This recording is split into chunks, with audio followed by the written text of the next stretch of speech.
Welcome back to the channel, guys. When you thought it couldn't get any worse, it does. If you guys didn't know what's going on, go check out my previous videos. Karla Sofia Gascon's tweets, or Twitter, which is now gone. A lot of tweets resurfaced that have been like extremely racist, xenophobic, homophobic, transphobic, bigoted, and offensive and insulting. She has released several apologies, very defensive apologies. Like, let's point that out. These apologies don't seem like an apology. It's always with the idea of, I'm sorry, but I'm sorry if. It's kind of like, well, are you gonna take any accountability? And to add more to that, she went on CNN en Español and had a whole, almost an hour-long interview, and I use that very loosely because the interviewer could barely speak. En muchas ocasiones de nuestra historia, de la sociedad, y en las que yo me siento muy reflejada con lo que me está pasando a mí ahora, en este momento. Déjame que termine un momento esto. Hay cosas que han sucedido en mi vida. Yo, por ejemplo, viví muy de cerca en el tren que iba de mi casa. O todas esas cosas que ellos creen que son tan terribles y que ahora, si quieres, te paso a explicar. Yo quiero hacerte, no a Karla, esta es una entrevista y yo tengo preguntas para ti. Los veían tres personas, me explico. Eran tres likes los que tenía, entonces era imposible que yo tuviera ningún tipo de influencia. The majority of the hour, it was her ranting and crying. And trust me, I don't like seeing people cry. I don't like seeing people break down. I don't. I do believe she needs help. Hopefully she is getting from her family support. She claims that she is, so that's good for her. But it's really hard to be on her side when it comes out very defensive, when in this hour-long interview there's nothing much to salvage, there's nothing much to root for. It's almost like, damn, you really don't know how to handle this, and you're just digging a hole even deeper. You can go watch if you want. I'm not gonna cover it all. I just wanted to make a few points that I think, to me, is like, this is completely eliminating everything that you're trying to say, everything that you're trying to say you are not. First off, let's talk about the beginning. She apologizes if anybody feels offended. Pedir disculpas y mis más sinceras disculpas a todas las personas que se pueden haber sentido ofendidas por las formas que tengo de expresarme en mi pasado, en mi presente y en mi futuro. That's not a true apology. I think it would have been great if she would have said, I'm sorry for offending. But then again, that would have been completely deleted by everything else that she had to say after. Tweets that she wrote about Selena Gomez, which she says she did not write. She actually says that she didn't write a lot of them. They were not hers. These are your tweets. Nobody manufactured them. Nobody came up with them. They were from your Twitter account. And then the ones that she does take responsibility for, she says that she's taken out of context and that she was playing somebody else. I was also confused as to, are you saying you were acting while you were posting these tweets? It's all very confusing and messy, and there's no accountability. So when she's asked about these tweets with Selena Gomez, and the interviewer also mentioned Zoe Saldana, she states, if I was racist, I wouldn't work with her meaning Zoe Saldana. Ella me conoce perfectamente, las dos, todo mi equipo me conoce perfectamente, saben la persona que soy. Si hubiera sido racista, no habría trabajado con ella, primero. Entonces... It's incredibly disappointing to see somebody use these words.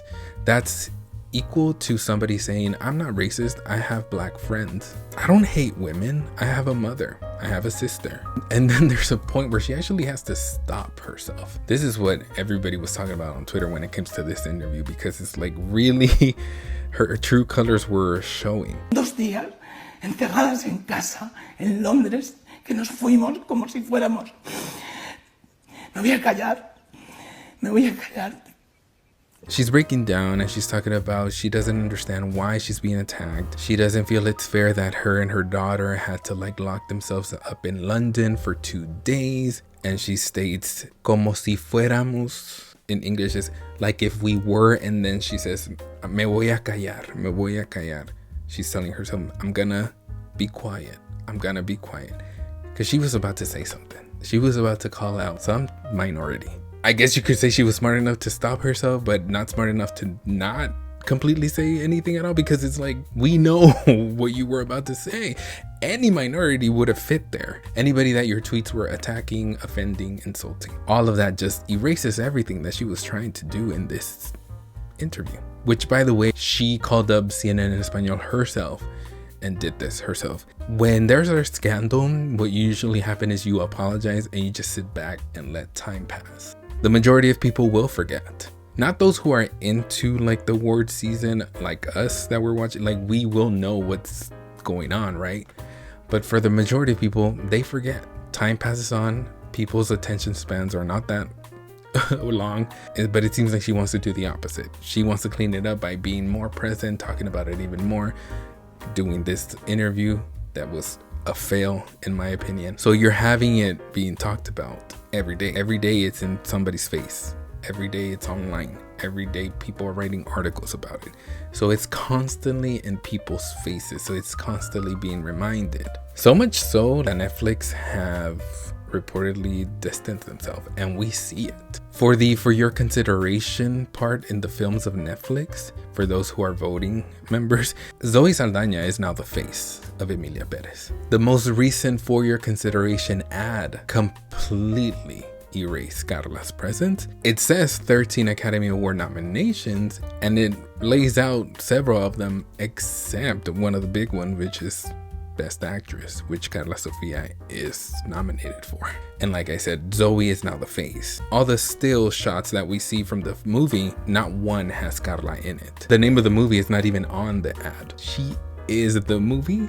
The movie is called Emilia Perez. She plays Emilia Perez. They are making this very clear. Zoe Saldana is making sure to distance herself as well. She was in a Q&A and she actually stated like, this is very sad. I don't believe in this. Everybody that worked on this movie don't believe in that way. It's a very sad thing to face this setback at this time. She also won at the London Critics Circle Awards. She was very emotional, and she stated that she couldn't believe, especially now, that she would win this because it had just happened. All the tweets had resurfaced. Now, there is a note to say about this. The voting window for those awards were already closed before any of this mess happened, so do with that what you will. And the latest coming from The Hollywood Reporter is how Emilia Perez is being removed from the Emilia Perez Oscar campaign. The Hollywood Reporter has learned that the film's embattled Best Actress Oscar nominee, Karla Sofia Gascon, will no longer be coming to the US for any of this week's many award activities. Karla was expected to be in LA to be promoting the film with Jack Audiard, the director, with Selena Gomez and Zoe Saldana at the AFI Awards luncheon. She's not gonna be there. The Critics' Choice Awards are this Friday. She's nominated for Best Actress. The movie is up for many awards. She's not gonna be there. She was supposed to present at the DGA, the Directors Guild Awards, and she's not gonna be there. And it's being reported that Netflix also doesn't want to pay, like transportation, accommodations, all of that stuff for the remainder of the award season. It is also being reported that the only way that Netflix and Emilia Perez are communicating is through her agent. So they're not even talking directly to each other. They're making it very clear to her, we're gonna do this without you.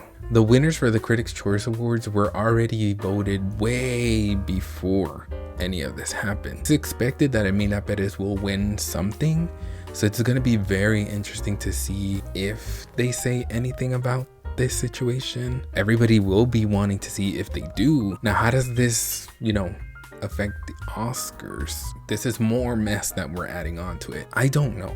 I don't know if she's gonna be at the Oscars. My guess is that she won't be.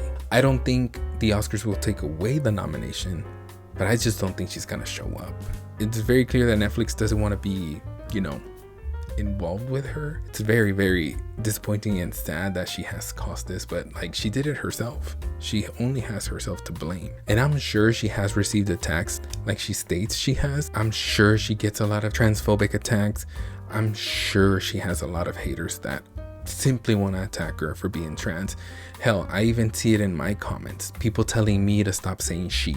It's a he. That's a man. She wants to say that is because she's trans and all the hate because she's trans. There are that group of people, but there's also this group of people that are just calling out what you represent and what you have stated in the past and what you're clearly showing. We'll see what happens at the Critics' Choice Awards. We'll see what happens for the rest of the award season. We'll see what happens with the Oscars. This is a lot.